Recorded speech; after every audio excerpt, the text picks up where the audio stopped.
What is going on, everyone? How is everybody doing on a Thursday night, not a Wednesday? We're on Thursday because unfortunately, well, not unfortunately, but yesterday I had some friends fly in from New York and they wanted to have dinner, and that was the only time they were available, so I had to postpone the show till tonight, which is no big deal. Hope I didn't screw up everybody's Wednesday night. I want to thank everybody for being on. Just give me a little sound check here when you get a chance. Let me know you can hear me clearly and coherently, and that it sounds good and it's loud enough and all that stuff. Just let me know in the live chat there. We're going to be covering a few things here tonight. I mainly want to talk about some of the challenges that we're facing in supercharging a Coyote swapped Mustang that we have here in the shop. We've been putting some pictures of it online. It's a yellow 01 GT owned by Denny Sullivan. We've talked about it for a while now, kind of leading up to it. So we're going to go over some of the things that we're running into that are specific to this installation.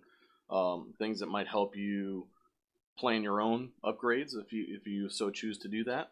And we'll cover some other stuff like the Metal Brothers truck that we just put on our Facebook page today.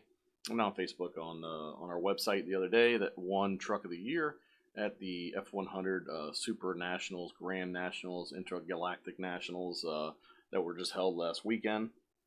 So it's pretty cool because that is a PBH equipped build. We're mainly going to talk about Denny's car and then some product updates, and obviously we'll be answering stuff in the chat. We'll get going by saying hi to some people here. We got Jose Delgado, 2000 MCR, Blue 99. What's going on, guys? Parker's in the house. Bobby Wortman. The Vector 50, Jordan Dunning, who posted up something very nice there. He said, does it want to stop by and say hi? This is coming across your live streams a couple months ago. This is inspiration for doing a Coyote swap, which is really cool. Now I've got an 85 GT first gen Mustang Coyote, and my speed drive kit arrives tomorrow. So I told him to send in some pictures so we can spotlight it on our website as he gets closer to getting it finished and so forth, and maybe help him out with some things. Obviously, if you see him on the boards, help him out with any questions he has. Joe Lubner spoke to you earlier today, I believe, Joe, on your PCM. XX Typhoid, Bondo Bird, the big mean man with the Ford powered GM, their Firebird, who caused we did a nice little video and write up on his car earlier. We'll talk about his car too here. Doug is in the house. Everyone's here. 5x5. Everyone can hear me clearly. And yes, already I've been asked if the mustache is real. The mustache is real. It is here to stay. I was on vacation last week, and we'll talk about it a little bit. That's where I decided to trim it up a little bit for a night out and having a good time. But we'll start off with some of the regular stuff. This is the PBH live stream, episode 19. If you're new to our live stream, we are Powered by the Hour Performance. We specialize in Coyote swaps, Godzilla swaps, modular stuff, I guess you can say. It's getting a little muddled there. We're going to come up with a new, tagline for what we do. But mainly Coyote swaps, and we're getting into the Godzilla swaps. We specialize in 6R80 and 10R80 transmissions as well.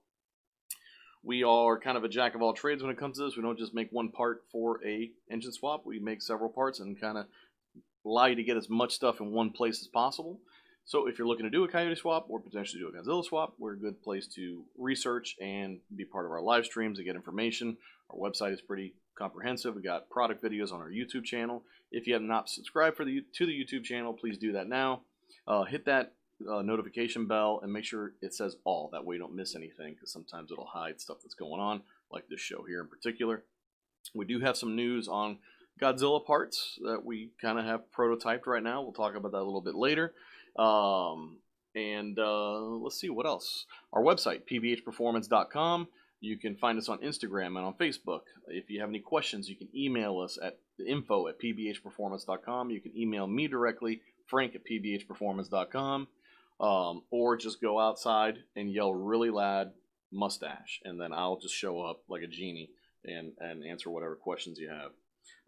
It has been a crazy week here getting back from vacation. I was gone for a little while, went down to Key Largo with some friends. They were nice enough to invite us and got to do lobster season, which I'm not a big lobster guy, but we got to do it. It was a lot of fun. Always a lot of fun with us, with our good friends there, and got to go out on my buddy's boat who just restored it. It was his father's boat. Got him some. He actually made some nice plates. Our machinist helped us do that. It was a really good time. But we did go to Key West for one night, and I decided that with all the bright colors that I was wearing, that it would be prudent to don a mustache that is very similar to my father's mustache. He's had a mustache for a long time. And if you think I look like Pablo Escobar, you should see pictures of him. I'll get some pictures of him, and I'll post it up next week during the show so you can see exactly where this actually comes from. And at first I was, hey, this is going to be a joke. I'll trim it back, and I'll grow in the goatee like normal. But you know what? I like it. I like it, and it's fun. And it's a lot of fun. A couple other people hopping in here. Christopher Robinson, what's going on, man? Gabe Sanders, what's going on? He says the Pablo Escobar of Coyotes. Digging the hat. Well, yep, this is one of my custom hats that I did. We'll be potentially looking at doing that right now. We just have the gray on gray and the black on black. When it comes to hats, I know I got emails out there. I got to get to them. I got to ship a bunch of them out too and get some PayPal links out. So if you are interested in getting a hat, I'll put the email address on the screen down below. Just email me directly, frank@pbhperformance.com, and let me know, in the subject line that's about the hat, and we'll send you a PayPal link. You'll pay for it there. We'll get your shipping information, and we'll ship it to you USPS. They're $25 shipped, continental US, and we got gray and black. So gray on gray. Oh, wrong one. Gray on gray. Black on black. 25 beans each. They're all adjustable in the back, like trucker, but curb bill. Richardson 112s, I think they call them. That's the model of the actual hat that we use, the blank. I am considering potentially making some PBH live hats, but those might be special edition. We'll see. I don't want to throw too many different designs at you guys and make you think that I'm just throwing merch out there and just new stuff for you to spend money on. It's really just fun for me to have it myself, and then if I make a few extra and you guys want to buy it, awesome. That's where we're at with that. Oh, okay. So we got some super chats coming through. JB, you sound good, Daddy. Thank you, baby. And he wanted to know if the mustache is real. It is real. It's actually got some grays in the middle here. I'm getting a little old, I guess. I turned 40 this year.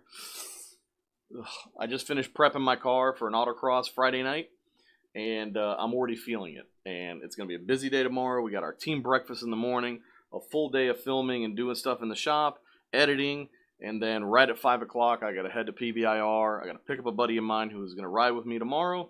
We're going to make sure I got the GoPros charged and SD cards cleared and all that stuff. So when we go out there, just go out there and run it. We're going to be testing for the first time in a performance setting the GM Type 2 pump that we got from Detroit Speed, which has been an improvement over the last one we tested, but we haven't put it through its paces yet. So tomorrow night's important. It's going to be that. It's not just competing. We'll be competing in the unlimited class in the PBIR Auto X because my car, even though it's a street car and a street legal, because I trailer it to the track, they're not letting me run the V8 class, which is kind of weird. So whatever, we'll play by the rules and keep rolling. Parker, thank you very much. Parker has hit us up in the super chat here. Says some drinking change if and when you tell me to come out. Parker, we did talk about your build this week. We'll have to talk a little bit more to see what we can do for you there, brother, because it is something we're interested in doing. I definitely want to do it for you and make sure you get your car done. We just got to make sure we plan this thing right so everybody involved is on the same page. So we'll talk some more this week here. We'll get through some more comments here before we get rolling here. He's digging the hat. Mustache ride, yeah. Need a PBH sombrero. Maybe some straw hats down the road. I like straw hats. I wear them out at the events and we go on the boat and stuff like that. Absolutely. Oscar, hi Frank, I'm on the way. See you in a few days. Oh, I didn't know you're visiting, Oscar. That's awesome, man. Hope to see you here soon, brother. Travel safe. Let's see here. Tequila. Oh, yeah. Did you eat the worm? No, I didn't eat the worm. All right. So, thank you everybody for joining us. I think what do we got on board today so far? And we're up to 20 concurrent viewers. Awesome. That's awesome. So, let's talk about the challenges that we're running into in doing the supercharger installation on Denny's already Coyote swapped 01 GT. And Denny's car has a good base. I'll tell you what it has. It's a Gen 2 motor. It had a factory T45 behind it, ARH long tubes, 1 7/8, because he was planning on boosting it down the road, so he definitely wanted to go that route. It does have the Maximum Motorsports K-member. It has stock suspension in the rear rather than some control arms, stuff like that. He's got Flowmaster chambered mufflers on it. And he had opted to do a Holley intake. He just liked the way it looked and put it on the car when we built it the first time around. And we did a custom cold air kit and kept the battery in the stock location. It was actually pretty trick, and it helped us. It kept us from having to relocate a battery because a lot of things can go bad in doing that, and wiring and stuff. And it's just, it's more problems than it's really needed. And if you can avoid it, avoid it. Unless you really have to move it and clean up the engine bay, that kind of stuff, or for safety. So the car did really well. I think it made like 420 horsepower, 415, 420 of the rear wheels. And when we first put it together, if not more, I have to look at the old dyno video. I'm making a huge 20-25 minute build video on what we're doing to his car right now, and I'll be compiling some of the old stuff that we had of his car to kind of give it a baseline, let you know what it was, and compare it to where he ended up at. So we got an Edelbrock 2650 supercharger for him. We're going to be running at about 10-11 pounds of boost on pump gas. So the things that we planned to do were obviously get the blower in there. We're going to have to make a custom cold air kit, which is tricky because that battery is in the stock location, and now we have a massive cold air kit that needs to go in there. So we're having to play with different batteries and mounting it so that we have room to put the cold air intake in there and maybe feed from the fender well a little bit by opening it up, but still not really relocating the battery, just maybe going to a smaller battery and mounting it horizontally. So that's been kind of a game right now. We got a 45-degree 4-inch pipe. The mass air that comes with the Edelbrock 2650 kit, which we thought was 4.5 inch, is actually 4.75. It's a pretty big mass air housing. The issue there is nobody makes a coupler in silicone that goes from 4.75 to 4. So we're kind of stuck. They have a 4.5 to 4, but we don't have that. Can't stretch it. So we had to get a 5 to 4, which was crazy, and then get another 5-inch straight coupler and cut it up and use it like a gasket or a liner to make sure that it's sealed tight on the mass air housing so any issue. And of course, we got everything installed today and lined up, and the 45-degree pipe might be a problem. We have to do a 60-degree pipe, which will be fun to acquire and get. So that's the work in progress at the end of the day today. Other things that we ran into to do the installation in general, we had to drop the K-member and the whole powertrain out of the vehicle because one of the things we're upgrading is that T45 transmission just wasn't going to cut it. I mean, no way. It's going to make 600, 650 horsepower easily. It's got the stock T45 in it from 2001. It's never even been rebuilt, and there aren't a whole lot of options to rebuild those. So American Powertrain set us up with a complete T56 Magnum system. QuickTime bell, diad center force clutch. Everything went swimmingly. It went together swimmingly, just really nice. We had all the right parts between stiflers and stuff like that. But I noticed as we were taking the T45 out, we had taken the passenger side header out, and I'd noticed that we previously had dimpled the T45, the ARH long tubes as it went by the T45 aluminum bell. I said, man, that's probably going to be an issue because the QuickTime bell is a lot bigger and thicker and more robust than a stock aluminum bell housing. And sure enough, we got everything together, went to put the header on, and this thing is smoking the header. I'm going to try to show you here exactly what I'm talking about. Here's some photos actually of where we're at, kind of like right now, mocking up the cold air kit and the supercharger in place. It's got the upgraded 103 throttle body, which I'll talk about that in a second. Here's the American Powertrain system with the Stifler's cross member that we got installed, and it's already actually in the car. Dropping the K-member out, which has made it the easiest and simplest way to do this. You could probably get away with doing this in the car, but man, you're going to have to disassemble a lot of stuff to try to do that. We took the opportunity to also did oil pump gears and a sprocket in it this time, which is something to consider. And here's something interesting. When we first built this car for him, it had a stock hood on it.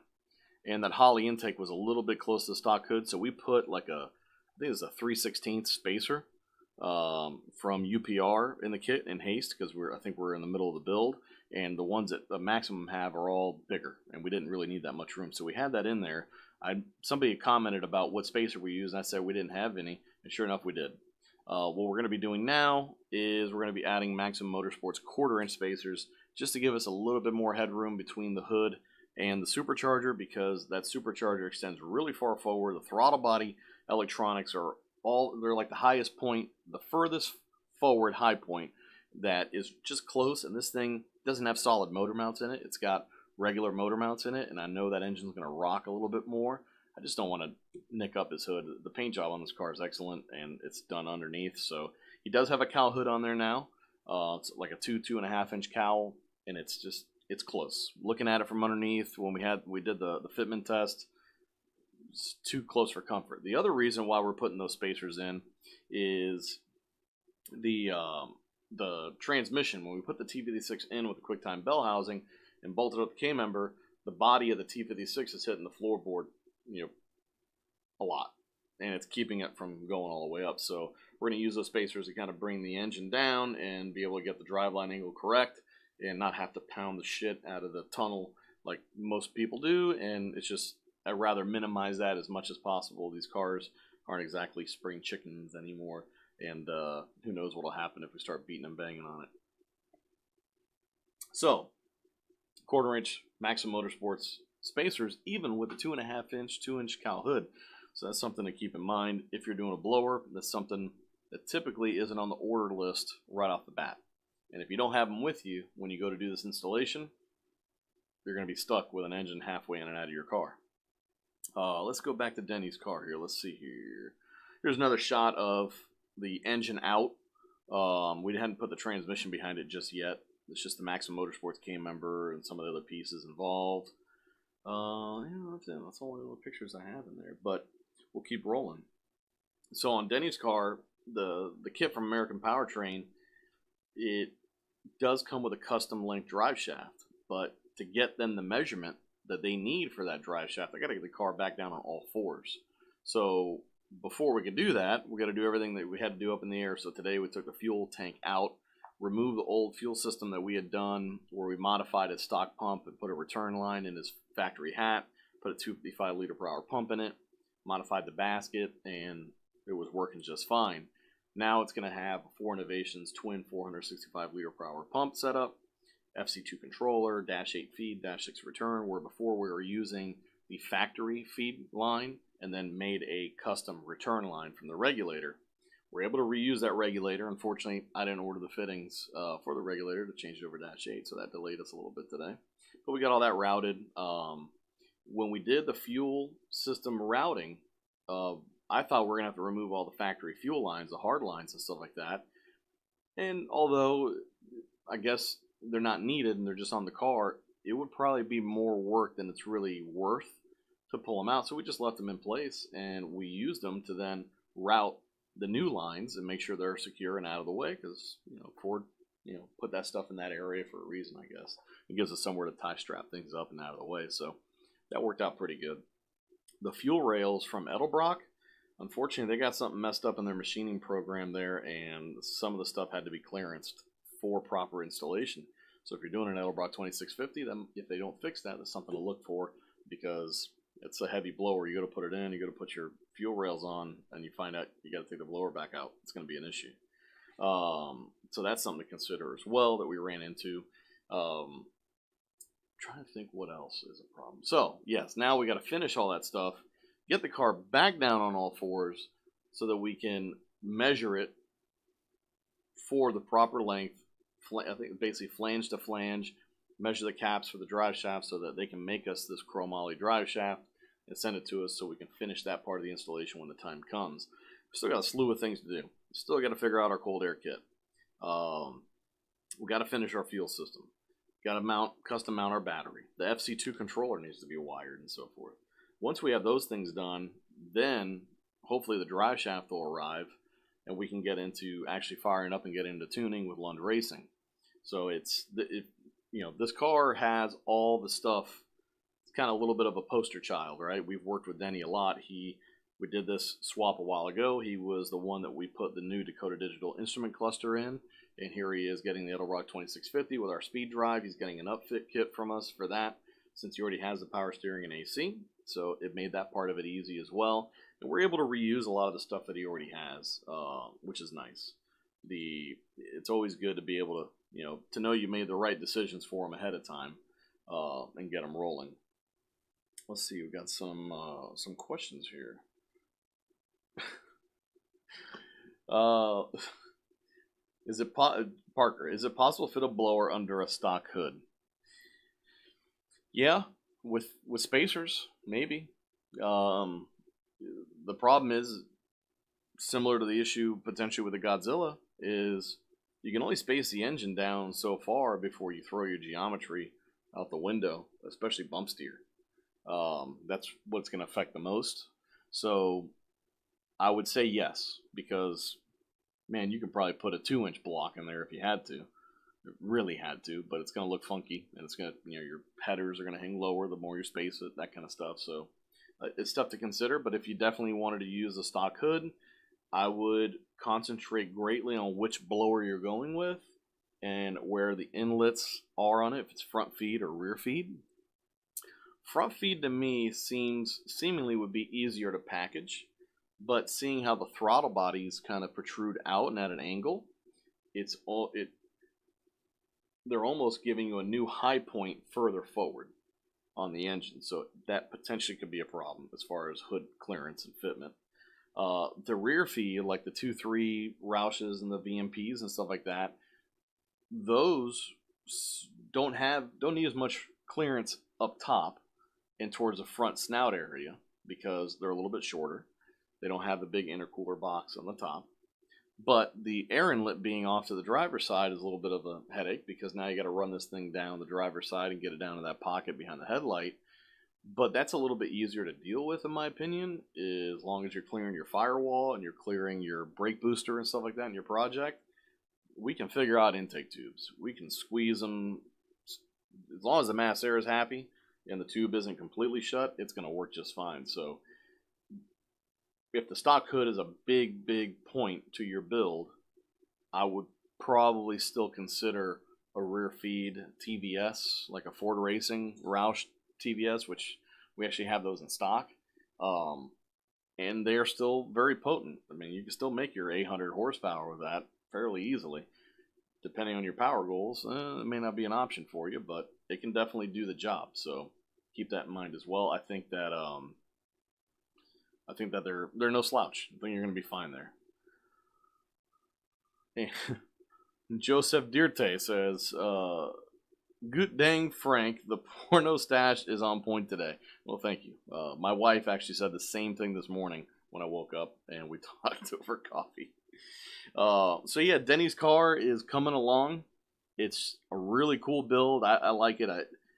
It's not too far gone into the racing world. He's not a big high performance guy, but he wants all the right stuff, and he's a great customer to deal with, and I'm really happy that he's able to do all this stuff and get this car done. He's got a few more things to do. Once we get this done, I think he's going to finally have to splurge for those subframe connectors that he doesn't have.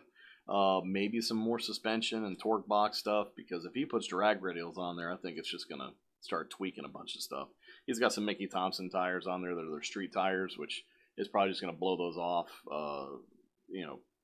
easily when he gets on it. And that'll probably be a good thing. If he can control the car, it's probably not going to tweak a bunch of stuff and blow up the differential, which potentially will be needed to be rebuilt as well. But it's going to be a car that makes 650 horsepower on pump gas, and it still has a very stock appearance. Like it has a cowl hood, it's got its Cobra R's on there.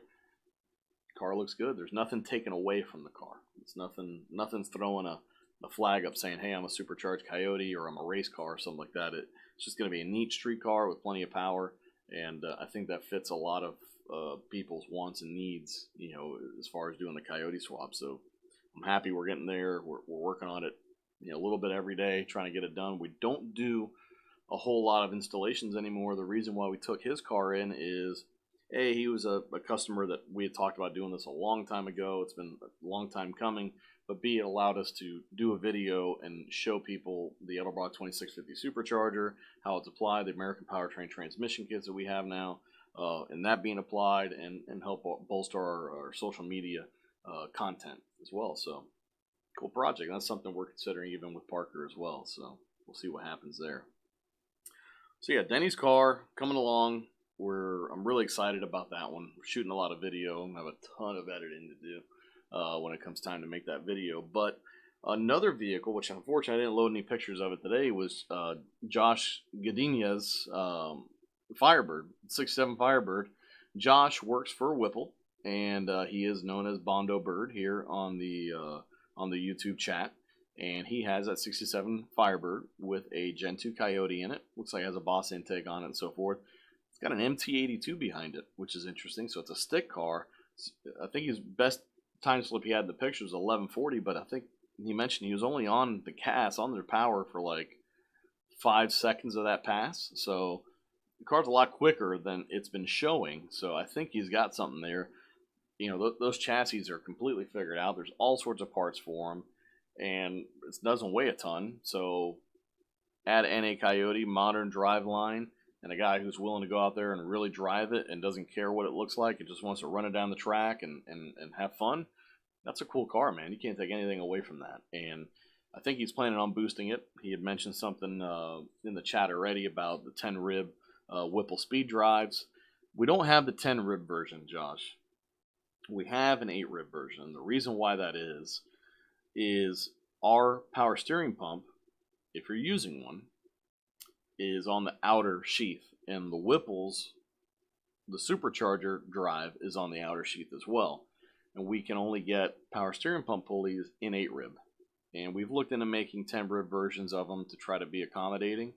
But it's a bunch of money, and we just don't get a whole lot of calls for it. So unless there's a wave of people coming through, then we might consider making 10 rib, power steering pump pulleys. But until then, it's not really something that's on the table.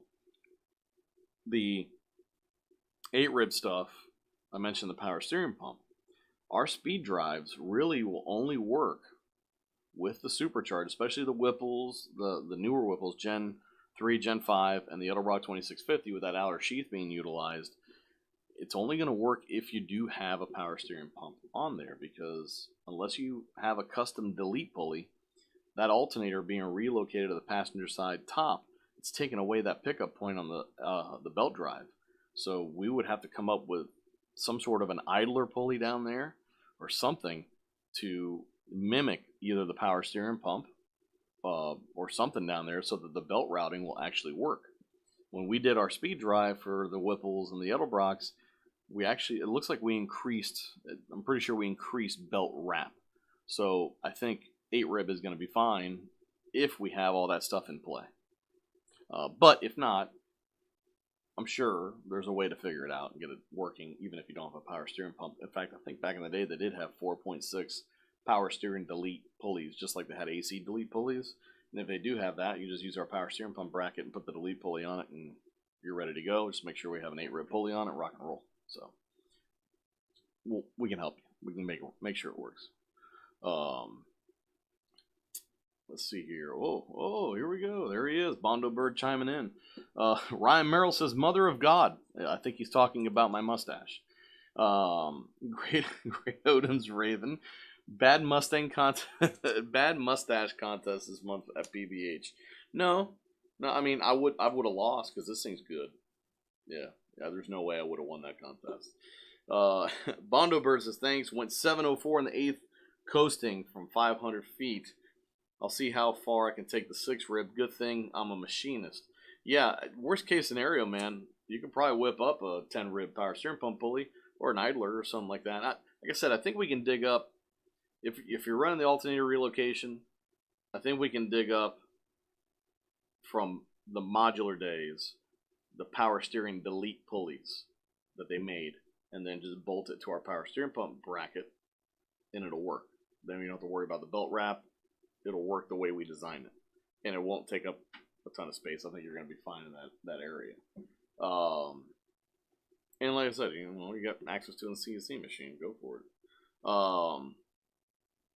Yeah, the car. By the way, Josh, the car sounds and looks like it's working great. Ryan mentioned that there in the chat. It There's nothing wrong with. I mean, I haven't heard any flack on yours. I don't think anybody's really given you any shit that I've seen. Um, I know. I forget his name now. Joe. First name's Joe. I'm pretty sure. I just talked to him the other day. We sold him some control packs. He's doing a Coyote swap GN Grand National. And when I posted those photos, people were really upset. They were like, "What in the hell? Why?"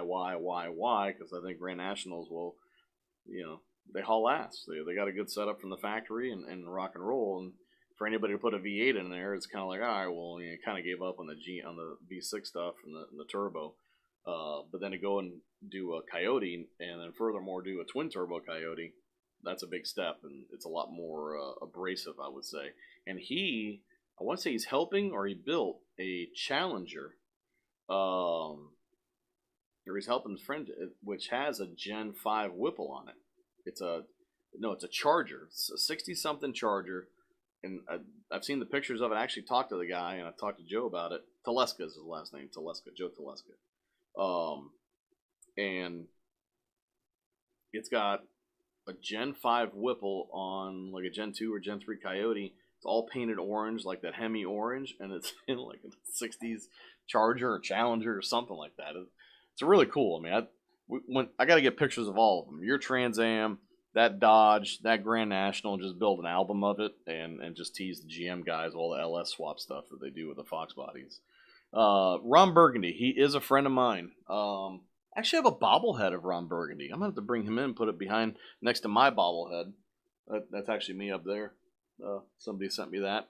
A little Fire Suit Frank bobblehead. I'll have to put Ron Burgundy right next to him. Let's see here.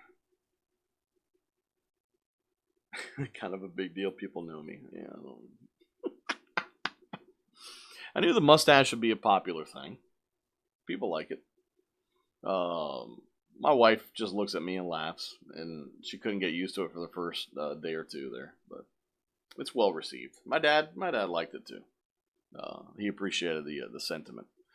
Jason Freeberg with some channel support. Thank you very much, my friend. All that stuff is helping. We got a bunch of new gear. I haven't had a chance to set it up. We got a GoPro, so we'll have some really good footage from the autocross tomorrow night.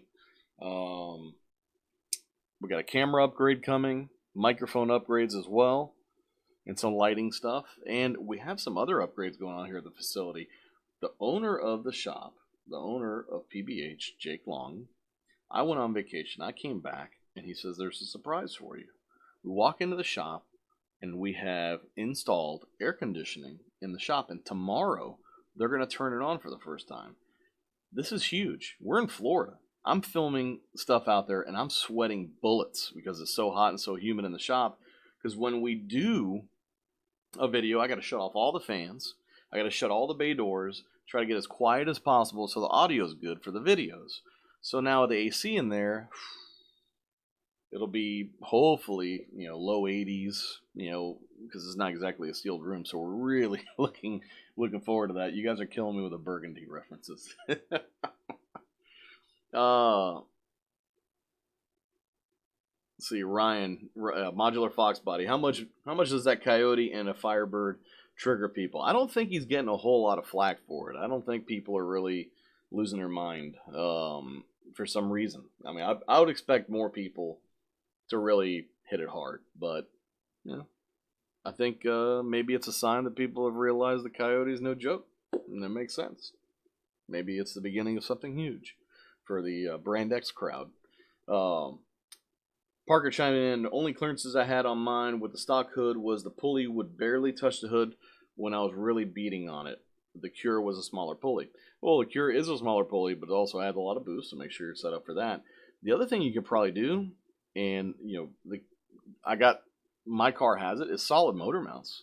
I know that's been a big no-no with Fox bodies in the past, because when you had a Windsor and you had a cam, a B cam, whatever, this and that, it would just rock the hell out of the car. These Coyote engines, they run like sewing machines. So you can probably get away with solid motor mounts and not really kill the drivability of the car. at the end of the day, this isn't a Lexus or a Mercedes. We're expecting it to rumble a little bit and shake and vibrate, and those solid motor mounts, they're not really going to take that to some level that's going to, shatter your teeth out of your mouth. It's not a bad option, especially if you're having hood clearance issues with the engine rocking. So keep that in mind as well. Doug chiming in channel support. Build plan is Gen 2 GT motor running 85 through a T56. Is 500 rear wheel horsepower possible NA, or am I going to be looking to do a lowish amount of boost? No, 500 we've made with I think it was a 13 Boss 302. So it's a Gen 1 motor, Boss 302 version, which is basically a Gen 2 motor. We did stage 3 cams from comp. We limited the cams. We did ARH long tube headers, 1 7/8, Cobra jet intake, dual 65 throttle body, and a 4.5-inch intake tube on E85 on our dyno in Boynton. That car made 501 to the rear wheels. Now, that was STD, so it was bumped a little bit, but it's still, at SAE was making like 498, 495, so it's right there. That's 500 rear wheel horsepower. So, it is possible. The only thing that's a little bit detrimental there is potentially doing a Cobra jet intake manifold because they're so tall, and hood clearance could be an issue. But now we have things like the Gen 3 intakes, GT350 intakes, which are lower profile, still can provide a lot of airflow. So I think it's an option. If you're not going to make 500, I would say you're going to have a solid 475 to 490, which is no slouch. I've driven cars with that setup. There was a Fox body that we did. I actually went and worked on it earlier this week, years ago, and he made like 490 or whatnot. It was a Gen 1 motor, not a Boss 302, just a Gen 1 motor, Cobra jet intake, stage 3 cams, long BBK headers, and that car rips. Now, the dyno graph goes up, goes flat, and then it takes off again. And that's what those cams are doing for you. So driving experience, it's not a very straight power curve. There is kind of like a flat line in the middle, and it takes off again. And that's where the camshafts are changing position, and they're really waking up. So around 4,500 RPM, it feels like you got a 50 shot of nitrous. Below that, it feels like a strong Coyote car. And it's basically using your, the lower end torque, the lower end RPM range of the engine. The higher rise intake manifolds and the camshafts really are what wakes it up. So it'll work. I've contemplated doing it myself just because what I do with the car, and why not have some extra power. But you know what? Maybe I'll wait till I have to change the clutch and I got to drop the whole engine out of the car, and then I'll put cams in it and stuff like that. Then who knows? Maybe we'll do it. But let's see here. Yeah, Bobby, I agree. That is huge. AC, the shop is definitely a huge thing. We don't have a huge shop. We're only about, I think, 4,500 square feet here with the offices and everything. So the shop barely fits 4 lifts. We're down to 3 lifts right now. It's really just, it's important, especially with the hotter days here and with more stuff that we're doing, more warehousing in there. It's just going to be more comfortable to work, and it'll allow us to use that space for a lot more things than what we're doing now. We're not going to get rid of the shop completely, but we may lose another lift here soon enough just to fit the inventory that we have coming in. Let's see here. Blue Oval 91. Any issues you see with wiring both contour fans straight to the control pack? Well, other than current draw is going to be your biggest issue there. Stock OEM fans, Blue Oval 91, they have a huge amp draw. So you can trigger both fans from the control pack, but what you're going to be doing is using that trigger from the control pack to go to whatever continuous duty solenoid or solid state relays that you're going to be using to handle that current draw, because from the factory, that wire coming out of the control pack, it's just a 30 amp fuse with a 40 amp relay. That's not going to last for shit with 2 contour fans blowing at the same time. So make sure you handle good power, good ground, continuous duty solenoids for each fan. That way it can handle that bump when they turn on, that big draw, and you don't end up burning up a fuse block, because that can happen. Blue 99, Frank, when you have a Coyote swap car, does the MFP crank support fit on it just fine? The crank supports, we haven't tried to fit it with our speed drive, there might be, I have to look closer at it. There might be some collision there between our alternator bracket and their bracket, but I mean, there's a good chance it would work. I'm trying to think what the situation be where you would need it. I mean, to me, the crank supports are going to be heavily needed the most on centrifugal cars, especially Prochargers, because of the nature of where it's mounted and how much pressure it can put on the crankshaft, especially since you can tighten the Prochargers mechanically and really crank them down and help with a belt slip. Well, you end up pulling, tugging on the crankshaft, and you can break the snout off. So crank support in that situation definitely makes sense. I think there's a chance it would work. We have to take a really, really close look at it. Let's see here. Ryan Merrill, I want to do and hold Datsun 240Z with a Coyote in it. Goals. I saw an article today of a guy restoring a TRZ Cabrera, or excuse me, a TVR Cabrera in Europe somewhere, and he's doing a full Art Morrison chassis.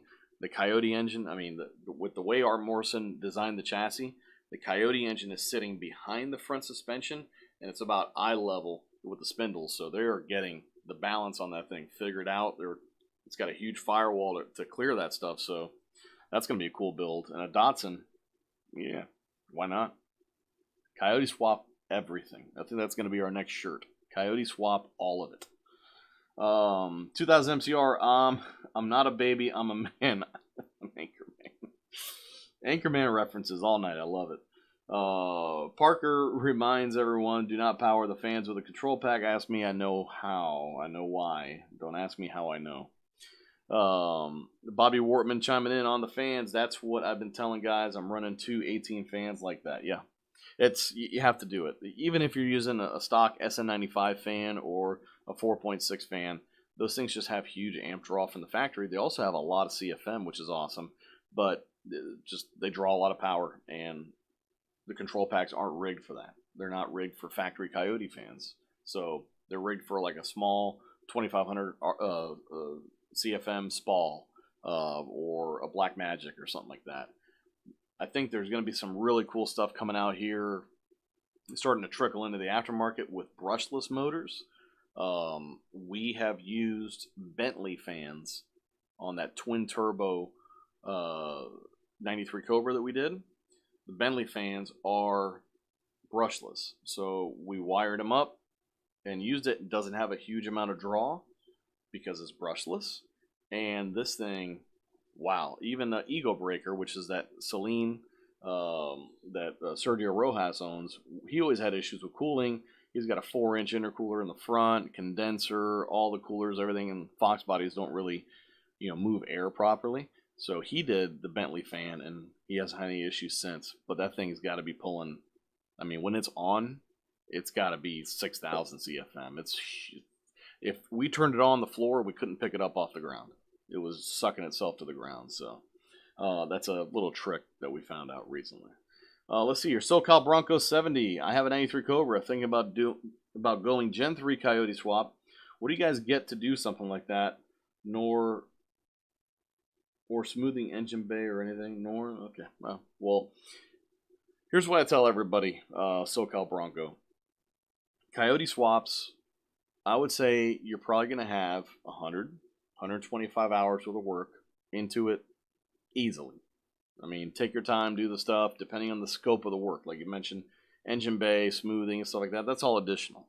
Gauges are something that can soak up a good 15, 20 hours worth of work because you have to make sure it's right. You have to wire everything. Usually we're using an aftermarket cluster, and all those sensors have to be wired in, or you're using CAN bus or GPS. All that stuff has to be calibrated. The lighting needs to work, all that stuff. So things are outside of regular. Powertrain, suspension, brakes, fuel system, you're touching the entire car to do the Coyote swap. So easily 125 hours worth of work. When we were doing full-fledged, we were $115 an hour. So you do the math, and we were like at $12,000, $13,000 worth of labor to do it. That's why we didn't get a whole lot of Coyote swaps, but we knew it really didn't make a whole lot of sense for us as a shop to take it in without being able to secure that kind of budget. Now, there's plenty of guys out there that do them for $5,000, $6,000, $8,000 in labor. There's guys that know that it takes that much and they ask for a premium. So it really depends on what you're planning on doing, how in depth it's going to be, and then who you have doing it. Now, cheaper isn't always better. In Spanish, we say lo barato sale caro. That means if it's cheap, it could be more expensive. If you do find a budget guy that can help you do it and save you a bunch of money, just make sure he's doing a comprehensive job.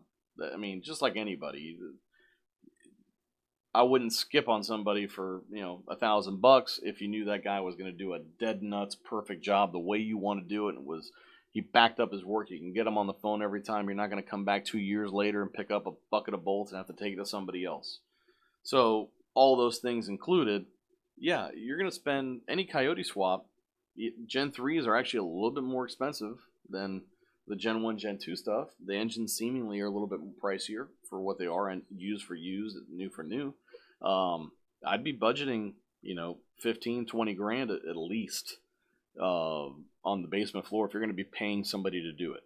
And hopefully you can beat that budget. So that's what I would tell you. If you're coming to us and we were doing it, usually we started around that $20,000 to $25,000 range easily, especially on a Fox body where we knew we were going to have to do hydro booster manual brakes and all these other things along with it. And it also depends on what modifications are already done to the car. If it's already 5-lug, does it already have upgraded suspensions, already have good catback system that we can reuse? All those things come into play. Transmission.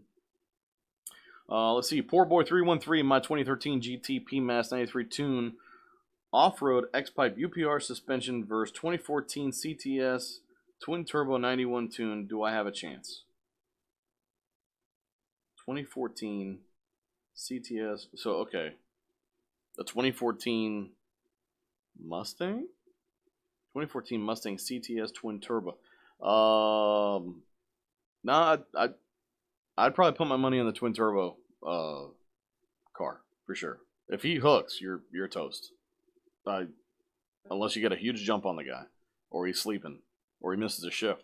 If he does everything right or close to right, I don't know where you're going to find the extra 200 horsepower to beat him. So you better beat him. You better beat him early, because you're not gonna beat him out the back. Because if he gets that thing hooked up, even if he spins, he gets back in it, he may have enough power to roll by you on the top end. So try to lock that guy into a short race to try to use it to your advantage in that case there. Let's see here. Rick Cantu, any updates on the 3-valve plug-and-play harness? Yes, there are some updates. We actually shipped another one out today. It's going to our friends at Foxcast Media, Dover's Garage, and they're going to be doing an installation build up there. We're really looking forward to the feedback from them, because we have run into some issues with that harness and we're working them out. Once we figure out those issues, we'll be able to kind of sit down and assess exactly how we're going to go about manufacturing this thing.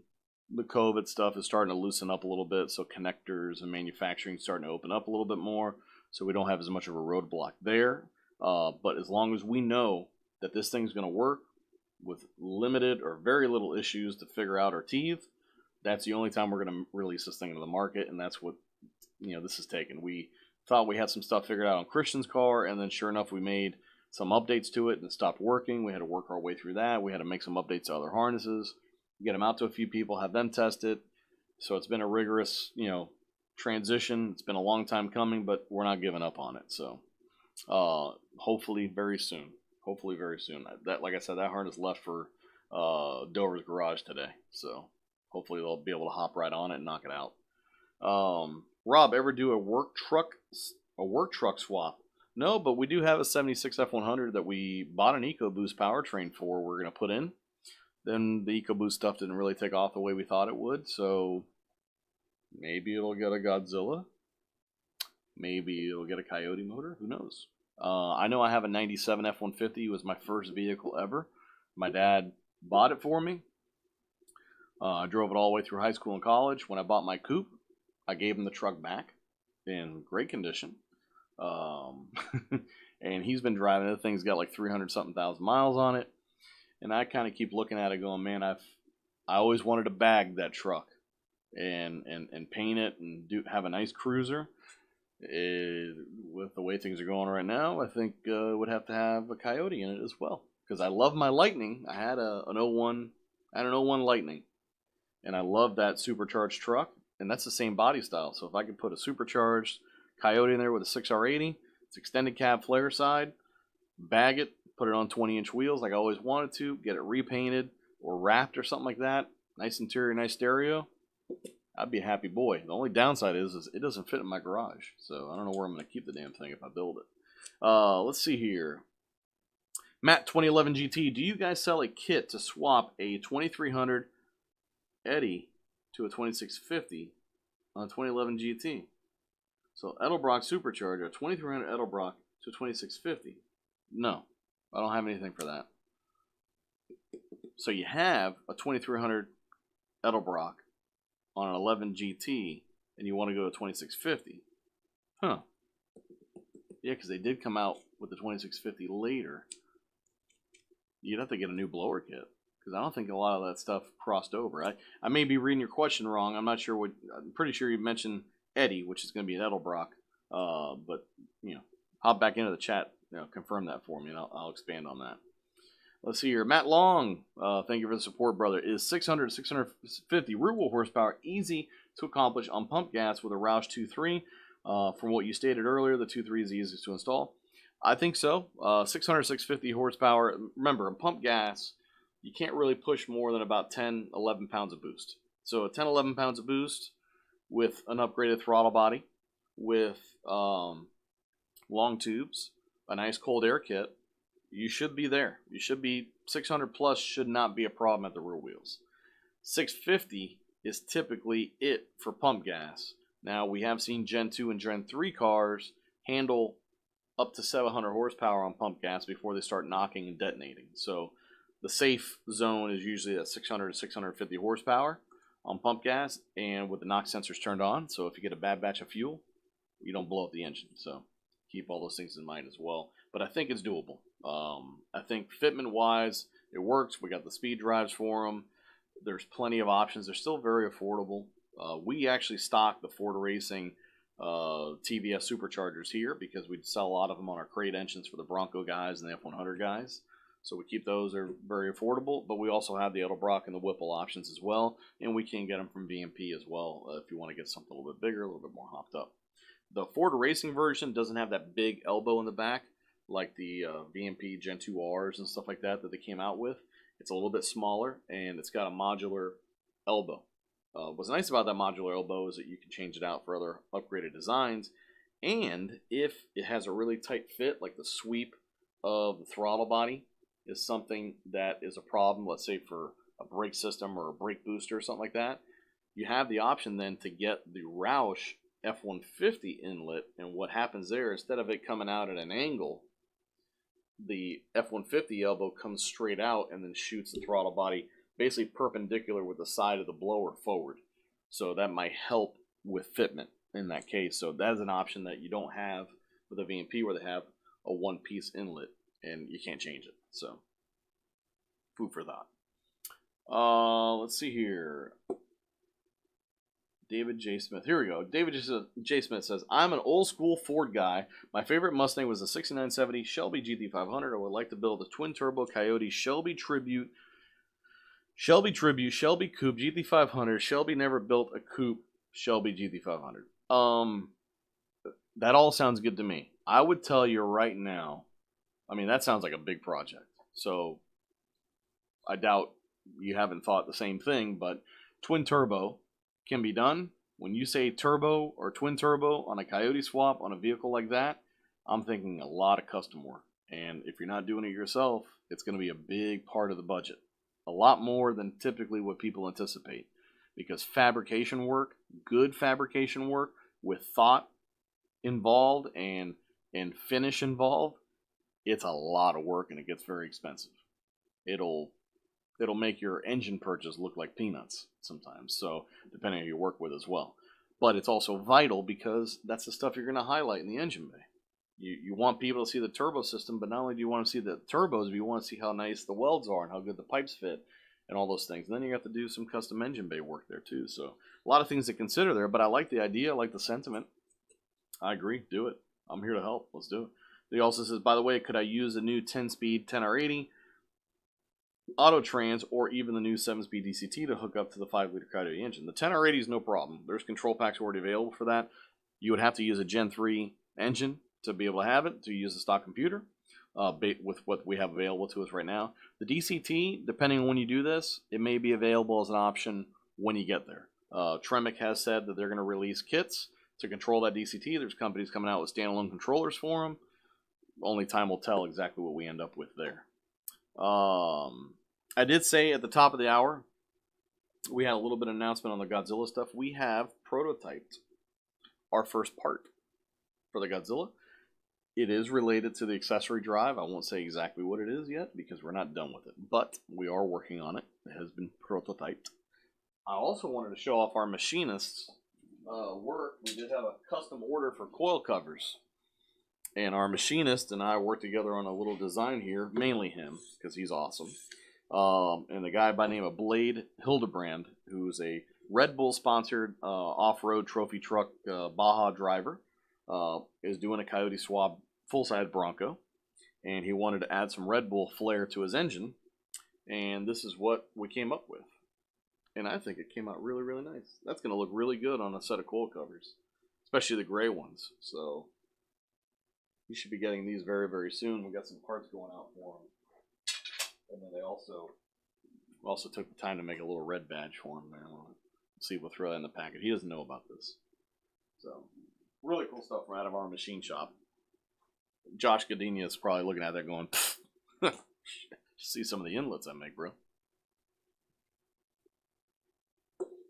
But yeah, hopefully he doesn't get sponsored by Monster in the meantime.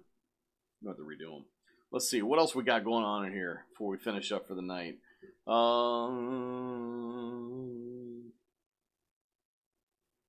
Matt Long. Where we go? Okay, here we go. Matt Long says 6 for a new edge swap. Yeah, Matt being a new edge, Fox Body SN95. I mean, it wouldn't hurt to put a little bit of a spacer in the K-member.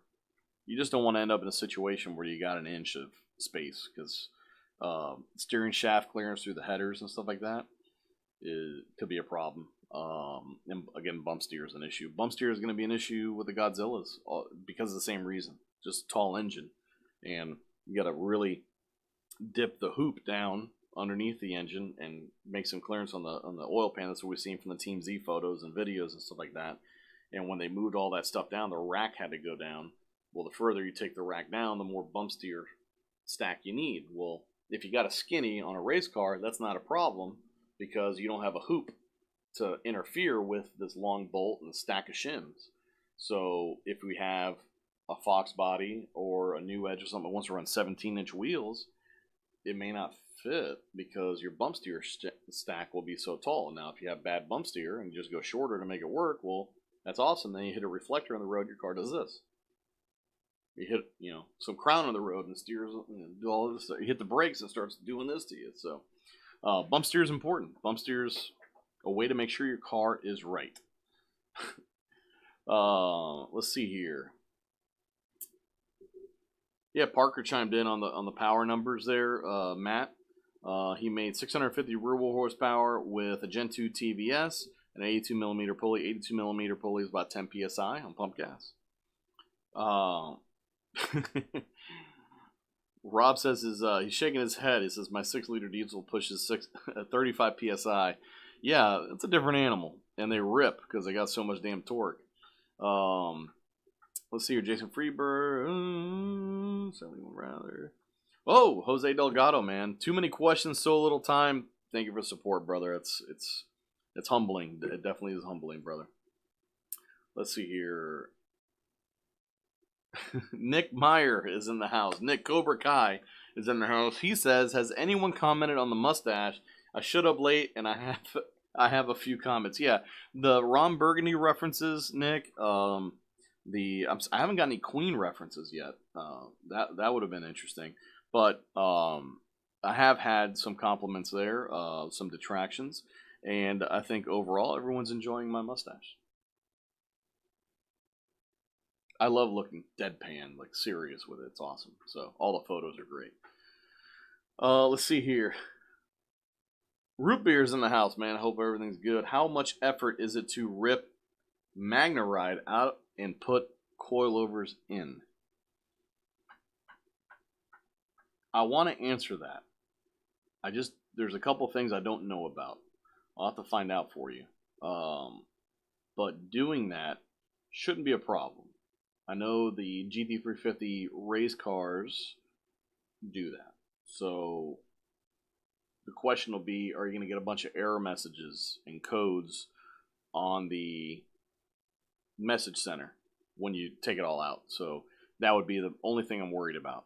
As far as doing it mechanically, as long as the parts are there, there's no problem to do it. It's just electronically what's going to happen to the car. So,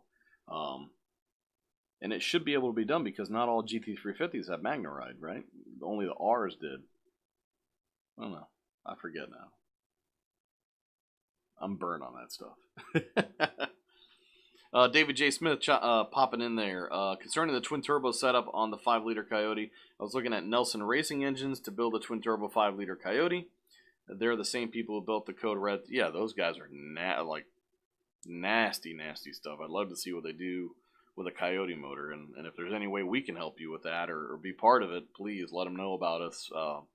Guys like that, we want to work with because they're such top quality. They're the folks that we want to supply, and unfortunately, they just don't know who we are. We don't know what we do. They might find us through searches. A lot of people have. But if you're in contact with the guys at Nelson Racing, let them know. We got accessory drives and pulleys and all that stuff that'll work, and then they can build their twin turbo system right around it. So it'll look awesome. All black. I know he does a lot of billet intakes with the intercoolers and the runners. That would be really cool to implement onto a Coyote. And he does a lot of black anodized stuff, and so do we. It'd be really nice. So Jason Freeberg says it looks good. Well, thank you, Jason. I appreciate that. What is the price on a Godzilla? He's thinking about 71 F250 crew cab 4x4. I think that's what you have there. That Rob, that 71 F250, the big body trucks. I think that's where you're going to find the Godzilla finding its way into the most. I think it's just going to fit those vehicles the best, and there's going to be less things to kind of push out of the way that are detrimental to the truck. So it does sound good. It's got plenty of torque, plenty of horsepower. You can supercharge it. There's all these things going on. Unfortunately, what I'm seeing from Ford Racing is all the vehicles and people they're working with the Godzilla, they're asking them to build full-on race cars, go set records, and go NHRA, NMRA racing, and zoomies out the side, and big aluminum intakes, and just full effort electric water pumps and stuff. And as much as I like that stuff, I don't think anybody in this chat right now, including me, could ever have a use for a car like that. We're not really looking to buy stuff. We like it. I'd do it, have the money, or whatever, different circumstances. But with our cars, you're not really into the stuff to build it in that direction. That's a whole nother direction. So motor plating and stuff like that. Like Josh has motor plates on his car, but it's, for the most part, it's pretty much a stripped down race car, in a sense. And that's just the way he decided to build it. He can add AC and power steering and go through all that stuff if he wants, but I'm not seeing that from what Ford Racing is doing with that Godzilla. They're pushing it to people and telling them to go berserk. And the way that works is that you tell them you're going to build a car, it's going to do this, and they say, yeah, we want to be part of it, here's a bunch of engines. And they literally send like 10 or 15 engines to you to help pay for what you're doing because they know you're going to break shit. So,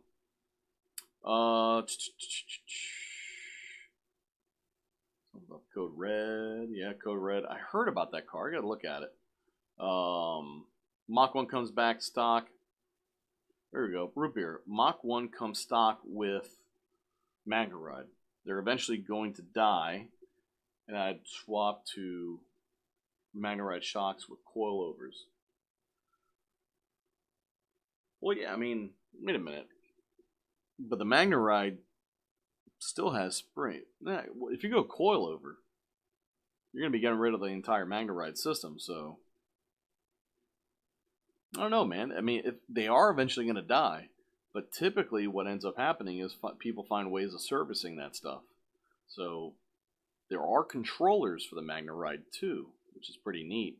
And if there's controllers for it, it's electronic, you have data that you can watch. And if you study that data, you can find things you're doing as a driver, things that you can do better, how the car's reacting, changes you made on it. So to have that in a coilover is a little bit different. Like if I wanted that on my car, I'd have to install probably $2,500 worth of sensors, custom brackets, and then feed them to my AIM system, and then try to decipher it through there. So it may be worth it to try to make that Magna Ride work for you, and not worry so much about the longevity of it. Because if that day comes, you're just gonna make a decision. Either there's gonna be shit out there for you to buy, or someone you can send them to upgrade them, or you're gonna be tearing them out and putting in something hot. You're gonna be putting in something from Cortex, something from Maximum, anything. Penske. What's that big name shock company? I forget. There's Viking. There's one other company there that everyone uses, and it's the tip of my tongue. I forget who it is, but I would try to use that Magna Ride system. I know they sell computers for them that you can put in, and with those computers, you can dial in your suspension. If you really want to know the skinny on that stuff, there's a guy on Facebook, he's on Instagram, named Billy Johnson, and he is the development driver. He's one of the development drivers for that car, for that setup. I would friend request Billy, tell him you're a Mustang guy, and very nicely, just ask him a few questions. He writes articles for a bunch of online magazines, and you've probably seen on Lethal Performance's podcast or their videos from time to time. He's local here to us. He's a really nice guy, and he's a Mustang guy too. So he would be a good guy. JRZ, that's exactly what I'm talking about. He's a good guy to know, and you probably know him because he was one of the Ford GT race team drivers as well in Europe, and he ran in the Continental Series for a long time. I was a fan of his going up when he was co-driving with Jack Roush, and that's how I met him at the track. So that'd be a good guy to try to poke at. And if you can't get a hold of him, let me know. I might be able to help you. But anyway, it is past my hour. I actually have to get back out into the shop and finish packing things up for this autocross tomorrow night. So I have less things to do tomorrow because we have a team breakfast at 8 o'clock. I can't thank you guys enough for tuning in.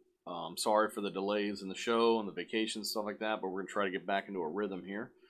We continue to develop new products. We got a lot of cool shit still under the cover, under wraps that are coming out. May not be for everybody, but got a really cool stuff coming down the pike, and I can't wait to reveal it because I know with the people involved in designing it and who's doing it for us, it's going to be dynamite, and I think it's going to be taking a certain segment of our Coyote Swap community to a new level. So that's going to be really awesome. Thank you everybody for the support in the super chat, the paid questions. It's humbling every time to see that. Again, if anybody wants a hat, you can email me, frank@pbhperformance.com. Please subscribe. Please hit that notification bell, hit all. Share the videos if you can. Let people know who we are and what we do. I think what we do and how we do it and how we present it speaks for itself. So with all that involved, thank you again. Have a great night. Don't do anything stupid. Don't shave your goatee into a mustache. You guys think I have too much gray? Let me know in the comments if I have too much gray, if you can see too much gray in it, because I will dye this thing. But we are going to be rocking the mustache here. I turned 40 this year. I think I'm going to transition to basically become my father full-time.